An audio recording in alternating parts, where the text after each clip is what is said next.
বৃত্তের মাঝে কিছু আঁকলে সুন্দর দেখায় আর কৌশলে আঁকলে সহজ হয়।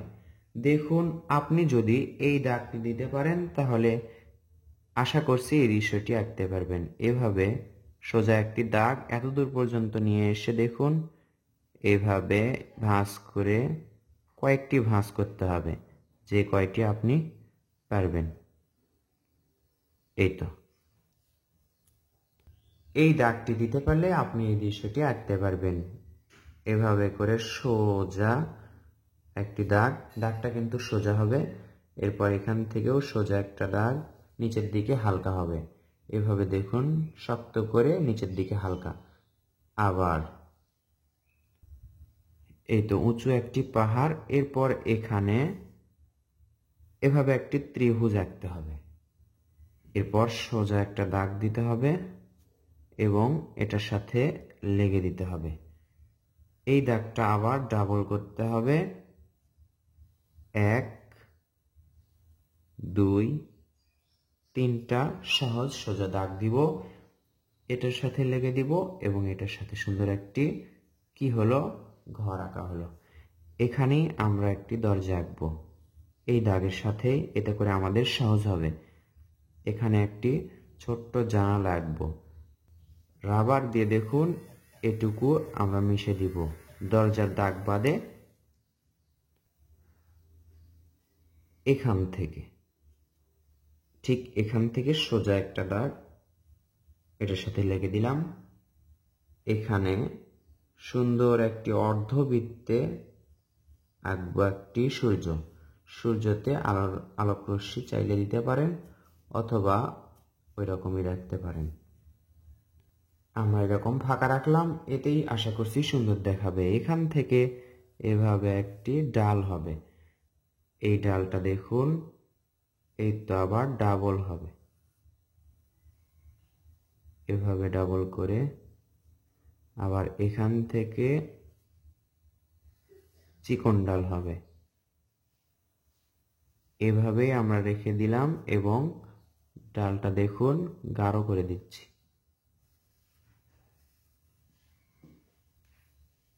গাছের ডালে একটু করে পাতা আঁকতে হবে। অল্প পাতা আঁকবেন, বেশি পাতা আঁকতে গেলে কষ্ট হবে, অসুন্দর হওয়ার সম্ভাবনা থাকবে। আমরা একটু করে বড় বড় পাতা আঁকছি গাছের ডালের। বেশ কিছু পাতা আঁকলাম আমরা এবং পাতা আঁকার পর দেখুন এই পাতার গোড়া থেকে উপর দিকে এভাবে দাগগুলো তুলে দিব। খেয়াল করুন, এভাবে একটু হালকা করে তুলে দিলেই দেখতে অনেক সুন্দর হবে। শুধুমাত্র পেন্সিল স্কেচেই আমরা সুন্দর একটি দৃশ্য করে দেখাবো। এরপর ঘরের এখানে দেখুন, ঘরের চালার নিচের অংশে গাঢ় থাকবে। এই তো পুরোটাই গাঢ় করলাম। এখন এখানে সোজা কয়েকটি দাগ হবে। এই তো একটু ফাঁকা রেখে আমরা দাগগুলো দিব, এতে করে ঘরের চালাটা অনেক সুন্দর হবে।